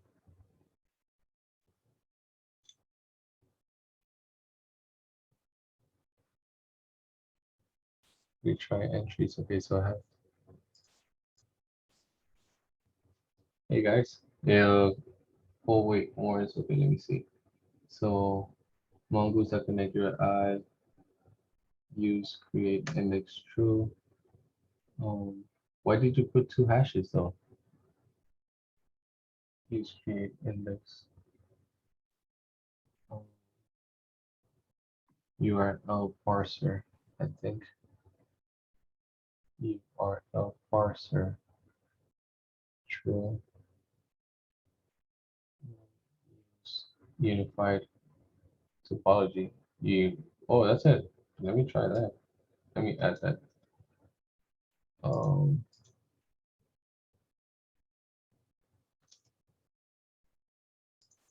Unified topology and error. Okay, so you added an error. Yeah, if error, throw error. Okay. So you basically did Mongoose connect URI and then come over here.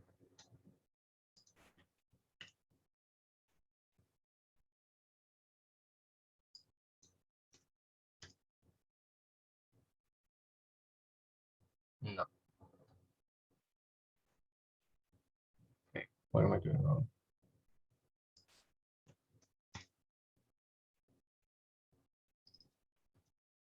Error, throw error. Okay, I mean that's useful to have. Oh, but I think I'm doing something wrong here.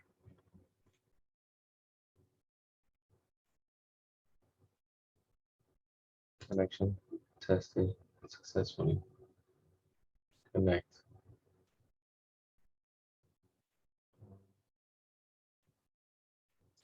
It's not connected. It says right here, connect.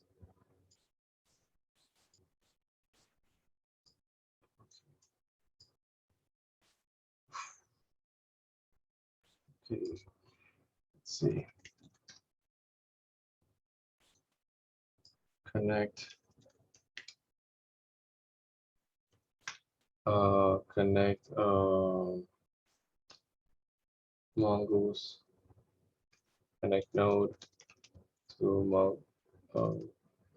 Mongodb Atlas. Yeah.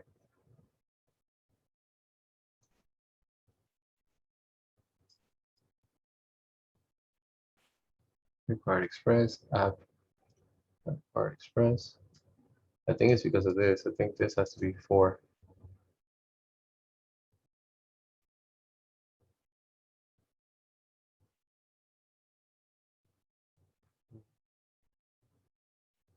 That's weird. I think it's not connecting to the right IP address.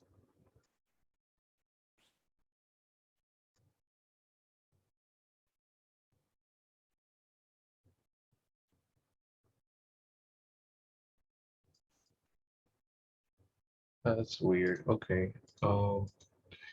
Let me look into it. I probably figured it out. Oh well, MongoDB. You're right. Oh, so you see, this is already like, this is kind of like already like this. Mongoose.connect, and then we use .config. Right now, yeah, string. This is odd, but it's not even throwing the error, so it's like const URI. Okay. Versus that env URI.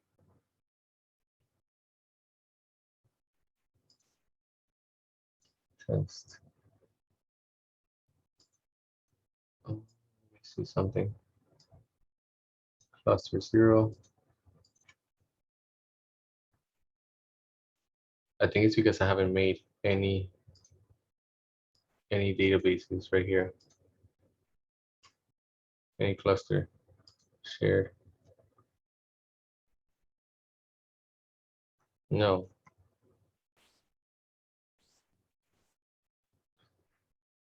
Oh, okay.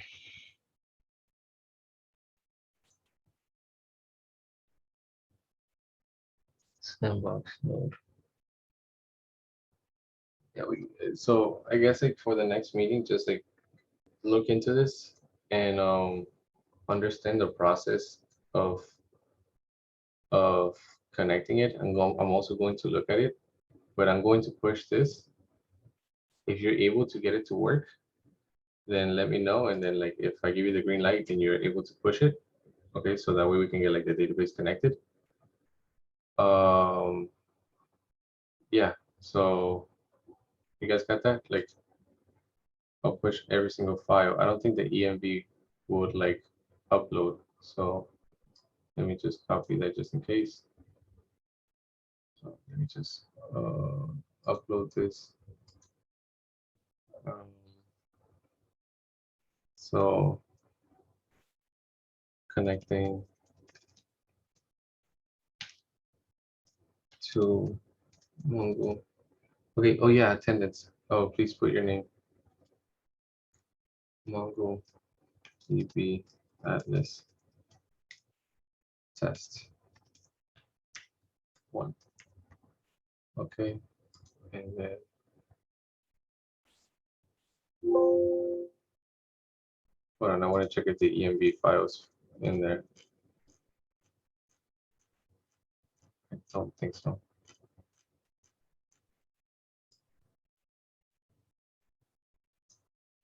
I don't think so. Whatever. I'll just give it to you guys. Let's see. I'm uploading this to the GitHub. Yeah, it's pretty large. It's probably. Oh, there you go. And then push.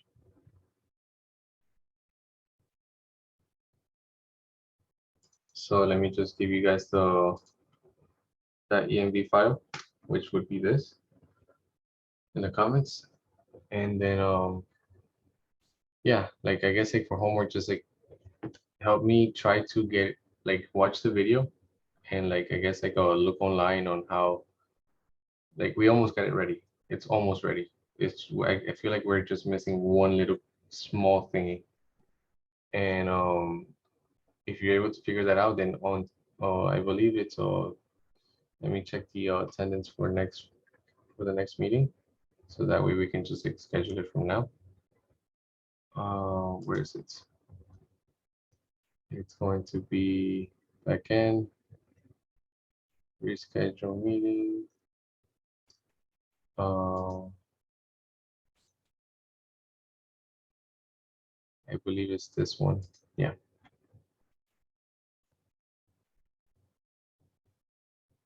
And then let's see the best times for everybody. So Wednesday, definitely. Okay. Wednesday, we could do 8 through 11. And I feel like I can't, we can't do Friday because Friday is going to be shell hacks. Okay. So definitely we can't do Friday, but we could probably do Monday. Okay. So I guess, I guess like our next meetings are going to be, we're missing a lot of people.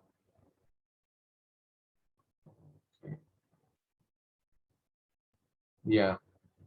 So I think it's just going to be like Monday and Wednesday. So if you can't make it on Monday, just like catch up, and I'll let you know what to do. What to do, and then hopefully either Monday or Wednesday we can start with the cards. Okay, if we can get the database set up before that.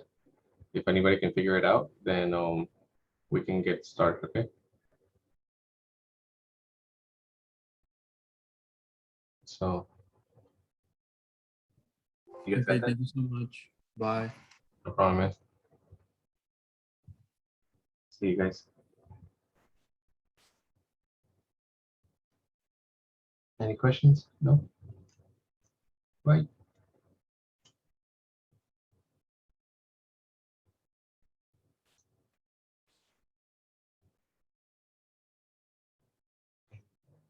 Just cut this.